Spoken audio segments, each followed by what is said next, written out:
Show yourself.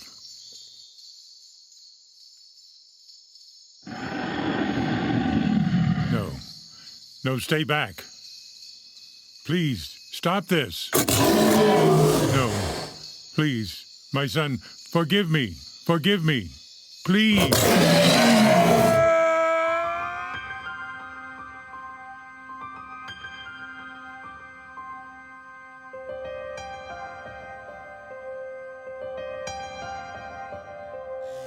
The Lost Son, starring Bonnie Bogovich, Carter Calahan, Ethan Goff, and Josiah Robinson.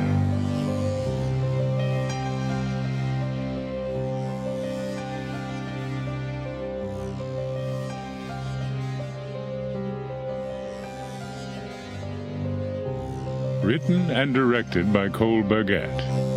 Episode 1, The Letter.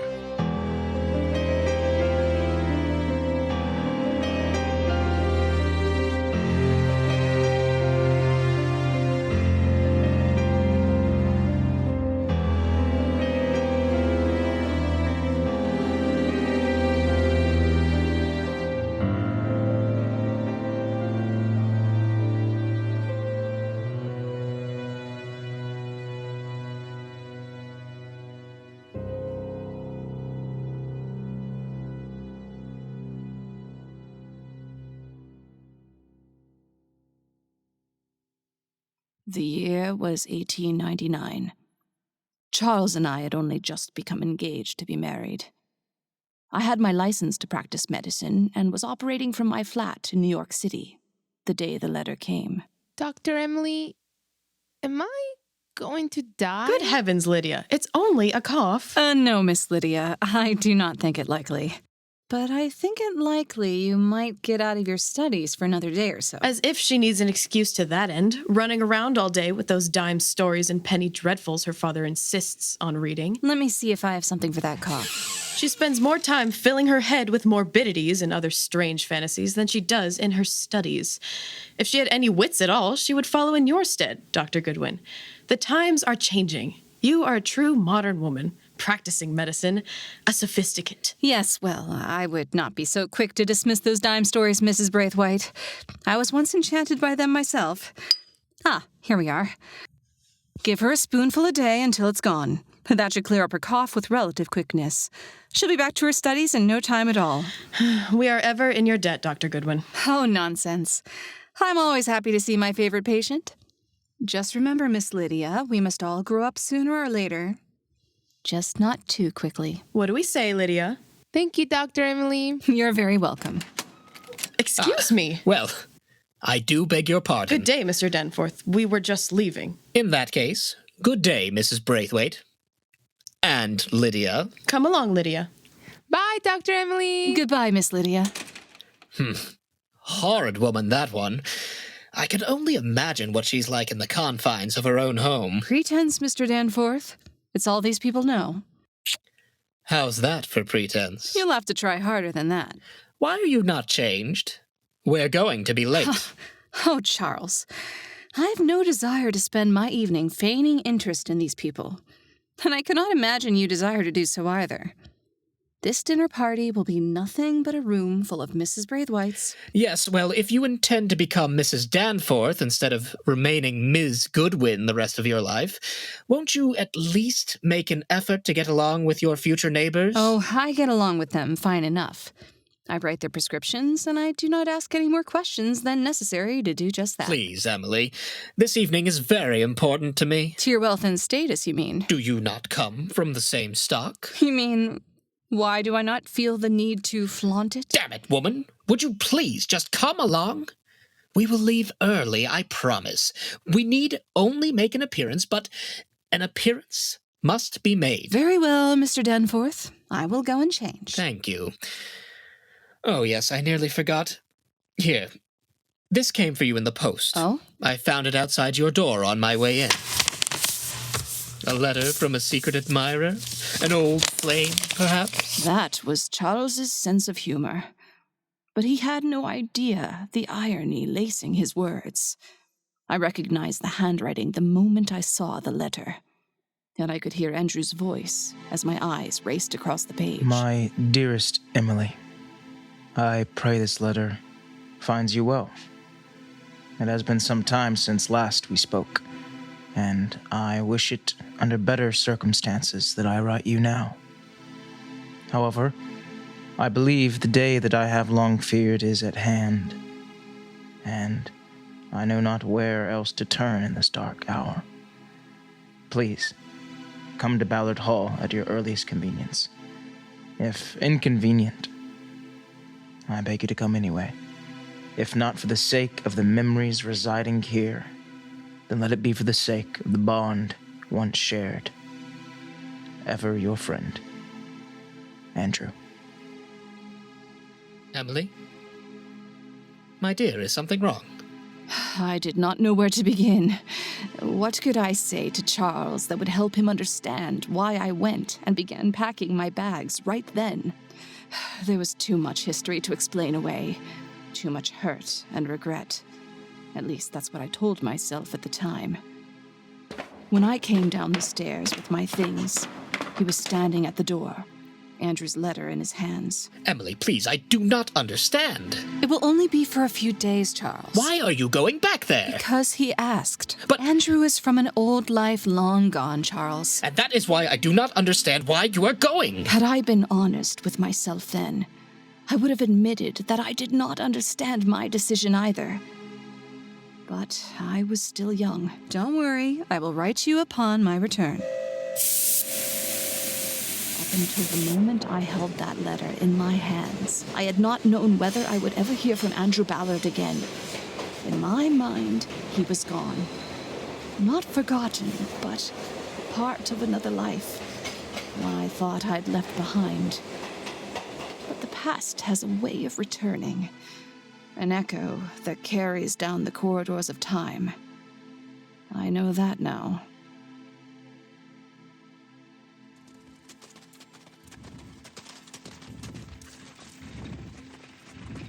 Ballard Hall, an old house rising up against the skyline like a castle from the Dark Ages.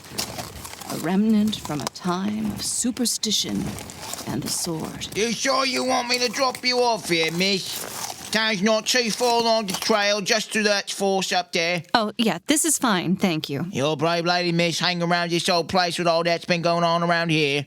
I'm sorry, I don't take your meaning. You mean you haven't heard? Heard? Heard what? Look, last chance, lady. You going to town or you staying here? I told you I'm fine here. Your funeral.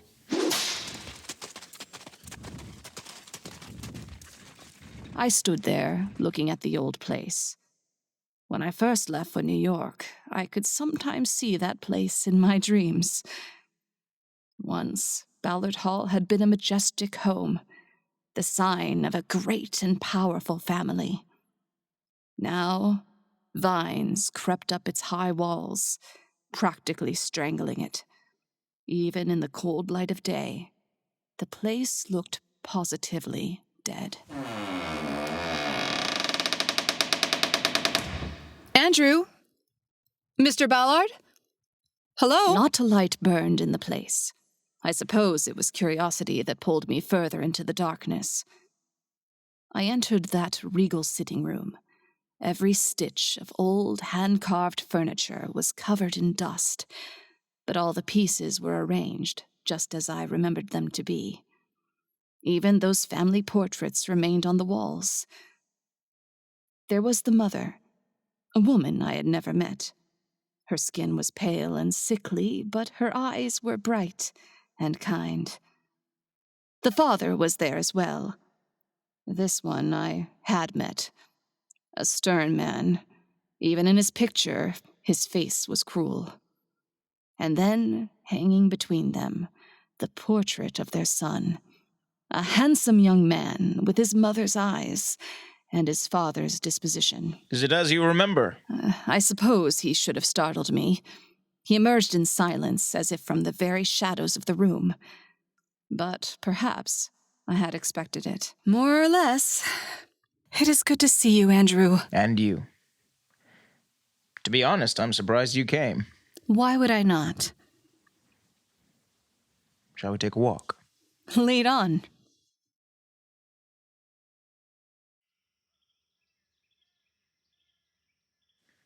So, you practice medicine?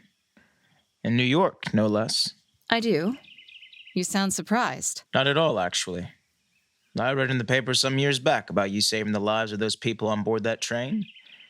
The one that fell into the Hudson. You have papers all the way out here now, do you? Yes, well, you might say we have evolved to some higher form of intelligence. Done some reading of your own, have you? Eventually, we passed the mausoleum that housed his mother, the woman I had never met. I noticed as we walked that his eyes lingered there. And how is your father keeping? He's there. The mausoleum? Yes. He's dead. Andrew, I'm so sorry. How long? 3 weeks now. 3? I studied his face. To anyone else, it might have seemed cold, emotionless. But not to me. I knew all too well the pain and the rage that simmered behind those tired eyes. So recent. How? I first noticed the change in his demeanor about 3 months ago. He became darker, more melancholic than usual. He would disappear from the house for hours. I never learned where he went. By the 2nd month, he had stopped sleeping. I often found him wandering the house in the late hours of the night, speaking to the walls. The 3rd month, he would spend his days ranting and raving like a madman. He stopped talking to me almost entirely the week before he died. Only a few words here or there. And late one evening, he said he would explain everything soon. That night he disappeared. 2 days later, his body was found out by the old Windsor Mill. He had been killed. Killed? As in murdered? Or killed by an animal. His body was... well, there was little left. Oh, Andrew, that's awful. Yes, well, I'm afraid it's only the beginning. The beginning? The beginning of what? The truth is, my father's death is just the most recent chapter in this disturbing saga. You mean there have been others? Yes. In the neighboring villages and the countryside. Does anyone have any idea what kind of animal would do such a thing? There are rumors, of course, from the locals. But they are far more superstitious in their conclusions. I received word after my father's death that the Pinkertons were sending an agent to investigate.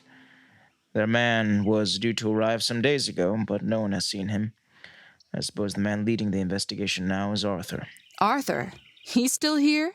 After all this time? Oh, yes, he's still here. You two would be kindred spirits. He's a doctor as well. Really? Why, I never would have thought Arthur Darrows the bookish type. Too adventuresome in spirit. People change, I guess. He serves as the coroner for the village here and several of the surrounding towns. He has been investigating these deaths. Well, I do hope he finds whomever or whatever is responsible. And what of you, Andrew? What of me? You're still here, too. I am.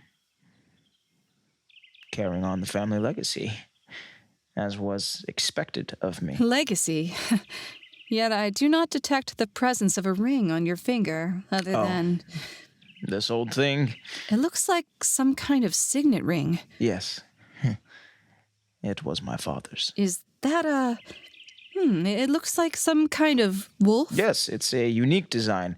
I never saw my father wearing it, but it supposedly belonged to his father and his father before him. I am not certain how many generations back it goes. He gave me this ring just before he died. Strange. As if he knew he was going to his death. But no trace of a wedding band. A wedding band?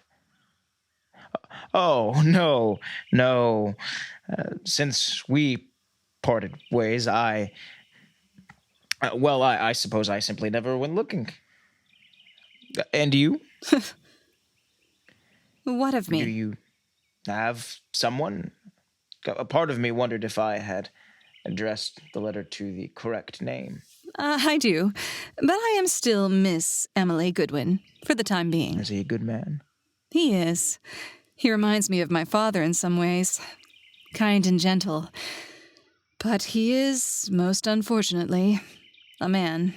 I believe I am offended. Oh, you know what I mean. Do I? Competitive in spirit and foul-mouthed when he's angry. A socialite. He's well-to-do, but he lacks my father's disdain for the money and the entitlement. And what of your father? How fares he these days? Oh, I'm afraid he passed some years ago. It was quiet, peaceful, though somewhat unexpected. He simply drifted away in his sleep, next to my mother. I am very sorry to hear that. I always liked your father. And he, you. Your mother? She survived a year without him, then came down with consumption. I was away from home at the time of her passing. It seems we all become orphans sooner or later. Indeed, it does. We had been walking and talking aimlessly, yet we ended up in a familiar place, on the cliffs overlooking the black waters of a lake. I never tire of this view. Do you remember coming here together all those years ago? Of course I do. This was our place. We could come here to get away from the world, away from my father. Andrew, why am I here? Do you not wish to be? I came, did I not? But in your letter, you sounded desperate, fearful even. What is this dark thing you have long feared? Your father's death? Andrew, please, talk to me. In his final days, my father would stagger through the house, calling out to my mother. He would converse with shadows as if speaking to her specter. He spoke of a curse. A curse? On him. On our family. He insisted it had come back to haunt him. His reckoning. Or something like that. You cannot possibly believe that. After what happened to him? To my mother? There is no denying that a dark cloud hangs over my house. I have known it and felt it for some time. Maybe I've always known. I confess that I do not rightly know why I wrote you. In fact, I nearly burned the letter before sending it. But I find myself in the grip of some great, unshakable melancholy, some darkness of mind that, God help me, I simply cannot escape it. Andrew, I do not pretend to know or even understand what you are going through. But I am glad that you wrote to me, that you chose to reach out to someone. I cannot stay, but I am here now, and will remain for a time. Perhaps in that time we will break whatever dark spell afflicts your mind. Together. But you should know, Andrew, I am engaged to be married. And I am very happy for you. I knew, of course, that his words were forced, insincere. Andrew's mind always was an inscrutable thing, but there were cracks in his armor that never properly sealed. More than anything, his disappointment showed. We returned to Ballard Hall and found an old friend waiting there. Is that Emily Goodwin? Arthur! Arthur, look at you! What on earth are you doing here? Andrew wrote me. He did not tell you? No, he most certainly did not. This is an unexpected surprise. We were just about to see what we could pull together for dinner, Arthur. You should stay. Oh, I don't want to intrude. I just came by to see how you were doing, Andrew. Nonsense. You are already here, Arthur. Now you must stay. I have 1,000 questions. Arthur Darrows, Andrew's oldest friend. Arthur was a good man, a careful man. I should have listened to him. For a moment, things were as they used to be. The three of us sitting in that old house, talking as old friends. I have to say, Emily, you have not lost your touch at preparing meals. You're too kind, Andrew. I had 2 extra pairs of very capable hands to help. Oh, Emily, do you still bake those... Oh, what were they called? Yes, I remember. Emily, what were those called? They were sort of like biscuits? Ah, kurabiesi. That's the word. Yes. Those were from an old recipe my father brought back with him during his visits to Constantinople. How did you prepare those anyway? Simply butter and flour. Impossible. Those had to be enriched with foreign spices of some sort. I am sorry to disappoint you both, but you could have been preparing them for yourself all these years. Perhaps you should bake the good doctor a handful before you depart. Oh, that's right. Andrew mentioned that I'm not the only one at the table who chose to practice medicine. Ah, yes, the glamorous life of the country doctor. It is surely the stuff of which great literature shall be written in the years to come. Oh, Arthur, you have had a number of experiences worth writing about. Have I? Do you not remember the first month you returned from Not medical this school? again. And Mr. Chambers called you to examine his wife's condition? What? She turned out to be perfectly healthy. I thought he was going to murder you for simply telling him that she did not like his company. I had to hide out here for a fortnight, and he came looking for me, blaming me for his wife leaving him. Andrew's father had to lie to him just to get him to go away. Told him I'd left town. Yes, yes, yes. My father. My father. Andrew, what's wrong? Nothing. I'm fine, really. Just feeling a little unwell all of a sudden. It will pass. Please, don't let me get in the way of the conversation. Oh, nonsense, Andrew. Don't let us run you away from your own table. I have outstayed my welcome anyway. I'll be leaving directly. Please, stay. Enjoy the evening. I'll be put out at the both of you if you don't. I'm just going to retire early. Emily, do you know where the guest room is? Make yourself at home. Yes, all right, I will. Thank you, Andrew. I will see you in the morning. Good night, Arthur. Good night, my friend. So, how worried should I be about him? I was the one who examined his father's remains. And? My God, Emily. It was like nothing I've ever seen. Andrew said it was bad. Bad is an understatement. At first, I suspected other predators had come along and picked at the pieces. But the man simply had not been missing that long. And there were no tracks near the body, no trace of scavengers. What was the method of death, exactly? Who's to say? The clothes had been torn, the flesh rent as if by claws and fangs. Then it had to be some kind of predator, as you say. In other circumstances, I would be inclined to agree with you. But there have been others. Andrew said as much. All over the countryside. At first, they seemed as random as any other animal attack, not terribly frequent and never occurring in any particular pattern. But what ties these deaths together is the sheer and utter ferocity with which the bodies are mutilated. Could it be more than one predator responsible for the killings? A pack, perhaps? Wolves or a similar species? I have speculated as much, but that's suggesting an entire pack of animals developing a bloodlust the likes of which I have never seen. I grew up hunting with my father. Usually predators preserve their meals. There are predictable patterns. None of that here. It's just killing for the sake of killing. I've even gone out hunting myself and never uncovered so much as a track. A pack of wolves would leave some sort of trace, no matter how crafty. It is a puzzling, troubling mystery. Yes, and I fear this puzzling, troubling mystery is taking its toll on our friend. Andrew does seem beset by a dark turn of mind. Oh, it is much more than that, my dear Emily.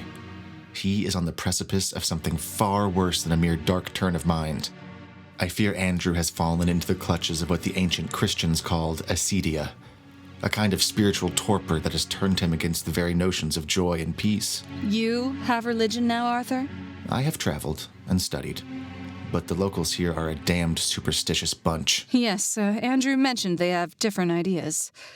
You know as well as I do that we who are of a more scientific persuasion often have the unfortunate duty of dispelling any number of myths and legends regarding what may or may not cure the human body of its ailments. Of course. But there are those who still cling to the old ways, who hold fast to their beliefs, at times to the detriment of themselves and others.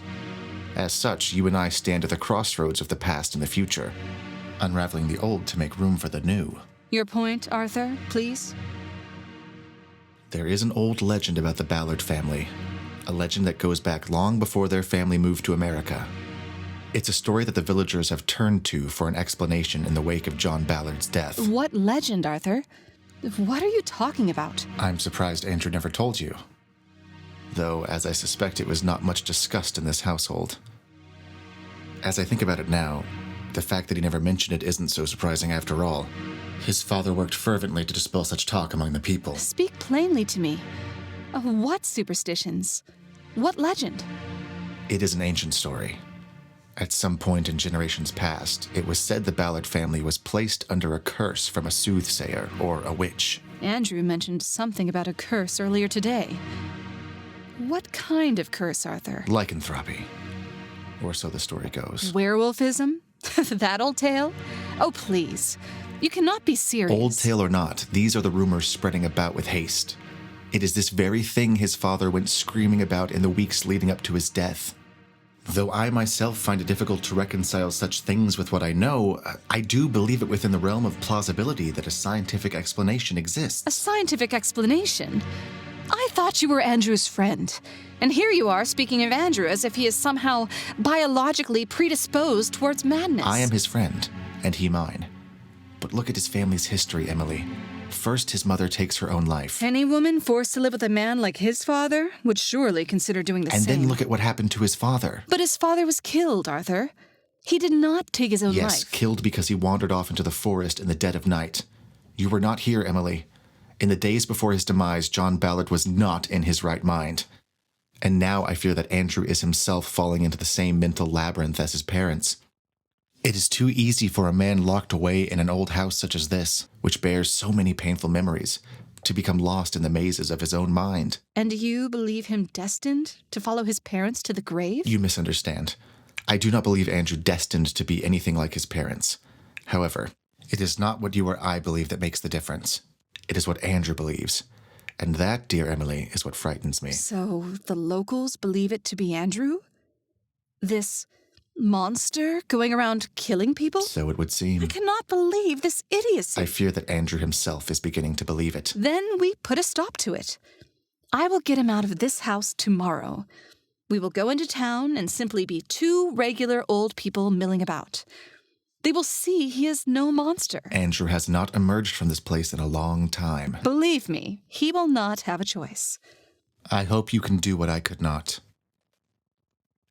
The hour grows late. I must be going. I will see you both in town tomorrow, perhaps? Certainly. Very well. Emily? Yes? I have to tell you that earlier tonight was the happiest I have seen Andrew in a long while. He actually smiled. Your presence here has greatly livened his spirit. Thank you for coming. Good night, Arthur. Good night. If only I had known what was to come. Perhaps I would have cherished more those final hours before the darkness came. Before everything I thought I knew about the world was challenged by powers I, to this day, have yet to understand. Despite all I'd heard, still nothing could have prepared me for what was to come.